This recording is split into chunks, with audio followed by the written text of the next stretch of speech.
The Avalon, for me, it has a lot of memories because I grew up in this neighborhood. I moved into the neighborhood in '42, and I lived within about a half a mile of the Avalon until I was about 10. There were Westerns every Friday night. I saw those here. Martin and Lewis movies. Kids went there. They grew up, they married, they courted there. Their kids went there. The Avalon is more than a movie theater. People had their first dates there. They started going to the Avalon when they were children. One woman went into labor there. There are just wonderful, wonderful stories. It's always been a community. I've always come in and met people that I know, and then I just remember when it was closed down and it was like having a hole in the heart.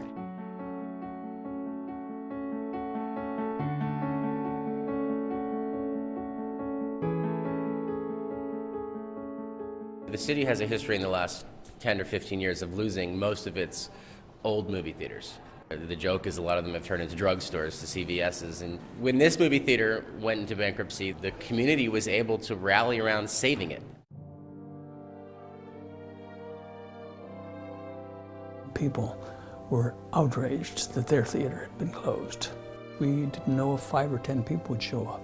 And then 200 people showed up, more than there were seats. I don't know that anybody in that room really thought this was going to come to pass, but we were all interested in getting it reopened, and I don't think any of us really knew how to do that. There was nobody in that room that had experience in the movie industry. We didn't really know what we were getting into. There were some people, many people, who were no doubt skeptical to the point of thinking we were crazy, but we had to do it. We had to bring it back if we could possibly do so. How could this 80-year-old structure, this beautiful, that's been officially designated to be an historical landmark, how could that be closed as a theater? It is it really is a classic grassroots kind of situation. The fundraising started with a couple of card tables out front of the theater when it was closed on Saturday mornings, passing the hat basically. We're right here. Long wooden tables here, or plastic, and on top, A bowl of popcorn. folks would discover that we were there and the theater was in trouble and so on, that we needed their help. And so they'd reach in their pocket, and every weekend, every day we were open, there'd be like a $100 bill, at least one, as well as little kids putting in quarters. I mean, we would take any donation, needless to say.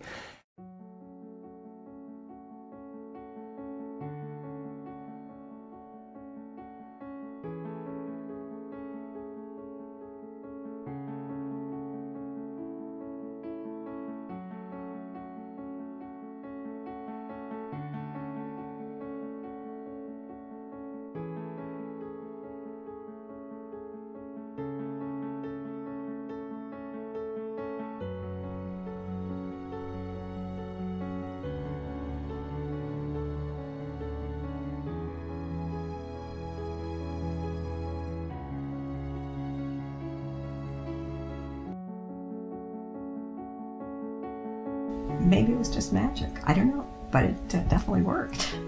It's not just a movie theater. It is a movie theater, but it's more than that. It's not a multiplex in some mall or some dense urban location. It's not run by people who are in some corporate office somewhere else that you can never talk to. It's part of the community. It's run by people in the community. Most of us who work here now are all in the community. A normal movie theater isn't going to be this active and isn't going to have a group of people who are dedicated to making sure that this is a place that everyone is welcome, and I think that's a huge difference with the Avalon. We try to do as much as we can with the theater from the moment we open until the moment that we close, because it's just a better way to serve this entire community, knowing that we have families here, knowing that we have art film patrons here, knowing that we have people who just like to go to see commercial movies. It is a nonprofit, and from the beginning we recognized that we had certain special responsibilities as the nonprofit. We couldn't just be another commercial theater. A bottle of Sprite took care of my fight, and that's the life for me. And so we, from the beginning, embedded in our plan the notion that we would do special programming for children. You think you can do that? I'm on the Avalon email distribution, and we get that, I guess it's about once a week, and so there's a lot of great ideas. We're going this way, that way, forward and backward and over the deep blue sea. A bottomless right to carry my freight, and that's the life for me. Hey! Woohoo! Well, we got some good dancers out there. So we took him to his first movie here.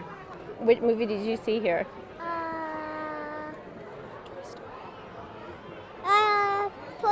New Toy Story with the bad guy with the balls in it and Super Lightyear.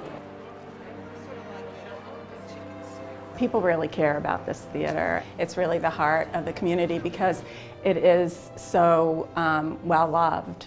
We have to raise money as a nonprofit to keep this place going, and that's always a challenge. We need funds to keep this building up and to subsidize the operations as well, because we are, in a sense, a dinosaur, two-screen theater amidst this world of multiplexes that are run by well-funded chain theaters.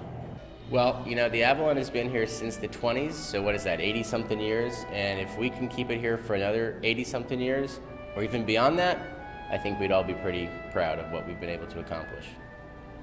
The Avalon is definitely here to stay. I think people have put too much effort, money, care, love into this theater. I just could not imagine this theater ever closing again.